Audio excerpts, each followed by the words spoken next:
इयाकुक्षि विवरे कृत्वा स्वयं रक्षति सर्वतः। नमामि जननीं देवीं परां प्रकृतिरूपिणीं। कृच्छ्रेण महता देव्या धारितोऽहं यदोदरे। तत्प्रसादात् जगदृष्टं मातुर्नित्यं नमोऽस्तु ते। पृथिव्या यानि तीर्थानि सागरादीनि सर्वतः वसन्ति यत्र తాం నౌమి మాతరం భూతి హేతవే. మాతృదేవో భవ పితృదేవో భవ.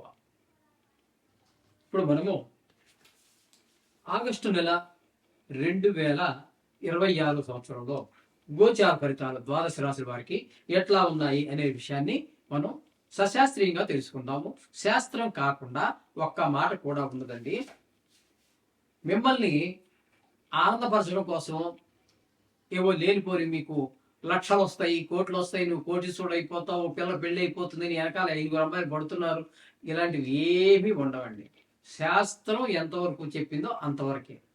రాశి పెట్టుకుని బల్ల బుద్ధి చెబుతున్నా హరి హరాదులు, ఈ బోడిగాడు చెప్పేదానికి హరి విష్ణువు, హరుడు అంటే శివుడు, వీళ్ళు కూడా తప్పించలేరట. ఇలాంటివన్నీ ఏం ఉండవండి. శాస్త్రం చెప్పినంత వరకు నేను చెప్తాను. అందుచేత మీరు శాస్త్రమే కావాలనుకుంటే దీన్ని చూడండి మా ఛానల్స్. మిగతావి మీకు అలాంటి ఆనందాన్ని ఇచ్చేవి, చెవులకి ఆనందం, మనసుకి ఆనందం 5 నిమిషాలే, తర్వాత ఏముండదు. అది తర్వాత ఏడ్పే. ఎందుకంటే మీరు దానికోసం ఎదురు చూసి డిసప్పాయింట్ అయిపోతాం, నిరాశ చెందుతాం, తర్వాత అంత దానివల్ల ప్రయోజనం. కాబట్టి శాస్త్రం కావాలంటే మాత్రం ఇప్పుడు మన ఛానల్ ఏ ఛానల్లో మీరు చూస్తున్నారో దీన్ని సబ్స్క్రైబ్ చేసుకోండి. మీరు యథార్థాన్ని తెలుసుకోండి చాలు. మకర రాశి వారికి ఆగస్టు నెల 2026 సంవత్సరంలో గోచార ఫలితాలు ఏ విధంగా ఉంటాయో సశాస్త్రీయంగా తెలుసుకునే ప్రయత్నం చేద్దాము. ఇందులో అతిశయోక్తికి తావే లేదు కాబట్టి ఇది గమనించండి. ఇక్కడ వీరికి ఈ మకర రాశి వారికి ద్వితీయ స్థానంలో రాహుగ్రహ సంచారము శుభ ఫలితం నుండి ఇవ్వజాలడు. ధనానికి ఇబ్బంది ఉంటుంది, మాటలో కఠినత్వం పెరుగుతుంది, కుటుంబంలో ఎవరో ఆహ్లాదంగా అనిపించరు. నేత్ర సంబంధమైనటువంటి వ్యాధులు ఉన్నవారు ఎవరైనా ఉంటే వారికి కొంచెం ఆ ఇబ్బంది ఎక్కువ అయ్యేటువంటి అవకాశం కూడా ఉన్నది. ఈ విధమైన ఫలితాలు రాపిస్తున్నాడు. ఇక తృతీయ స్థానంలో శని భగవానుడు, అంటే మీన రాశిలో తృతీయం శని భగవాను యొక్క సంచారం. ఆ సంచారం తీసుకున్నట్టయితే తృతీయంలో శని భగవానుడు చాలా చక్కటి ఫలితాలన్నీ కూడా ఇవ్వబోతున్నాడు. మనం ఏ పని చేసినా మొట్టమొదటిగా ఇంట్లో కలిసి నచ్చగలమన్నారు కదా, మొట్టమొదటి మీకు మంచి సపోర్ట్ ఇంట్లో నుంచి ప్రారంభమవుతుంది. తర్వాత బయట వారు అందరూ కూడా, తెలిసిన వారు తెలియని వారు అందరూ కూడా మనస వాచ కర్మ మీకు సపోర్ట్ అందించడం ద్వారా మీరు మరింత చేసేటటువంటి ఏ పని అయితే ప్రారంభం చేశారో, ఏ పని అయితే కంటిన్యూ చేస్తూ ఉన్నారో దాంట్లో మరింత ముందుకు చూసుకు వెళ్ళడానికి అవకాశం ఏర్పడుతూ ఉంటుంది. ఇకపోతే కుజుని యొక్క సంచారం తీసుకున్నట్టయితే 2 రోజులు 5వ స్థానంలో సంచారం చేస్తున్నారు. ఆ 2 రోజులు సంతానం మీద దుష్ప్రభావం చూపిస్తుంది. చదువు మీద శ్రద్ధ తగ్గడం, ఆటల మీద పెరగడం ఇట్లా ఉంటుంది. ఇంకా మిగతా 2 రోజులు పోతే 29 రోజులు కూడా 6వ స్థానంలో సంచారం చేస్తున్నారు. అంటే ఇంచుమించుగా నెల అనుకోండి. ఈ నెల రోజులు కుజుడు పూర్తి శుభుడే. 6వ స్థానంలో కుజుని యొక్క సంచారము మంచి ఆరోగ్యాన్ని ఇస్తాడు, అప్పులుంటే తీర్చేసే అవకాశం కల్పిస్తాడు. లేదు అప్పు మనమే చేయాలనుకున్నాం, ఏదో ఒక మంచి కార్యం కోసం ఇల్లు కట్టడమో, స్థలం ఏర్పాటు చేసుకోవటమో, కారు కొంటమో, పిల్లలకు ఉన్నత విద్య కోసమో దీనికో మీరు ప్రయత్నం ప్రారంభిస్తే వాటిలో మీరు తప్పకుండా మీకు అప్పు లభిస్తుంది. తద్వారా ఆ లభించినటువంటి ధనం కూడా సద్వినియోగం అయ్యి మీకు చాలా మేలు చేసినటువంటి అవకాశం అంతా కూడా కుజుని యొక్క 6వ స్థాన సంచారం వల్ల కలుగుతుంది. ఇక బుధుని యొక్క సంచారం తీసుకున్నట్టయితే 6-7 స్థానాల్లో సంచారం చేస్తూ ఉన్నాడు బుధుడు. 5 రోజుల పాటు 6వ స్థానంలోను, మిగతా 26 రోజులు 7వ స్థానంలోను సంచారం చేస్తున్నారు. ఇక్కడ 2 చోట్ల అంటే 2 రాశుల్లోను సంచారం కూడా ఈ రాశి వారికి చాలా శుభ ఫలితాలనే ఇస్తూ ఉన్నది. 6వ స్థానంలో ఉన్నప్పుడు ఆరోగ్యం, అప్పులు తీర్చడం, లేకపోతే అప్పు కావాలంటే పుట్టడం లాంటివి చేస్తే 26 రోజుల పాటు 7వ స్థానంలో ఉన్నప్పుడు భార్యాభర్తల మధ్యన అన్యోన్యత పెంచడము ఇలాంటివన్నీ జరుగుతూ ఉంటాయి.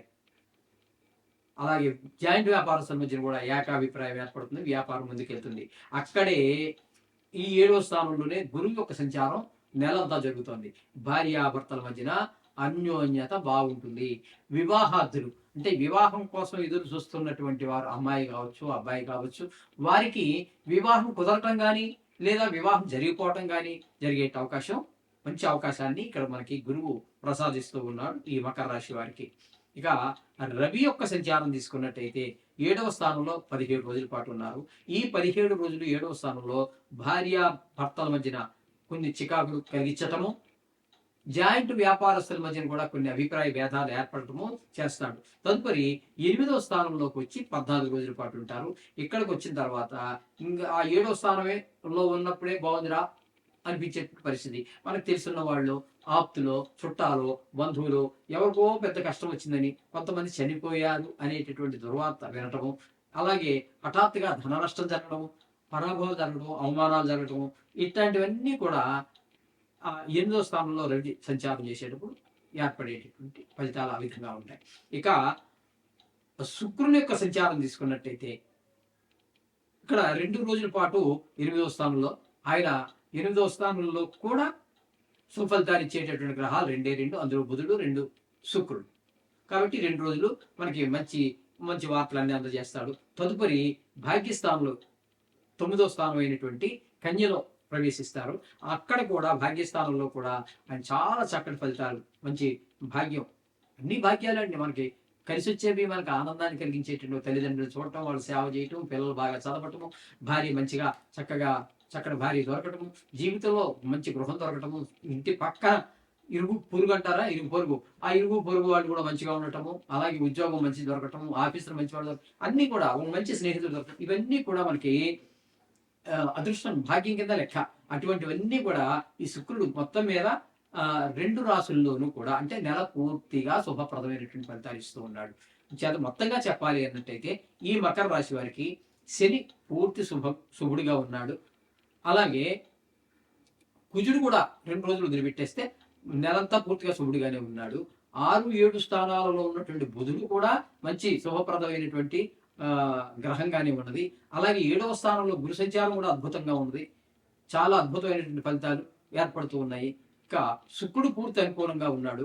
కాబట్టి ఇంచుమించుగా 5 గ్రహాల యొక్క అనుకూలత చాలా బాగుంది, చాలా బాగుంటుంది అని చెప్పడంలో ఈ మకర రాశి వారికి ఎటువంటి సందేహం అక్కర్లేదు.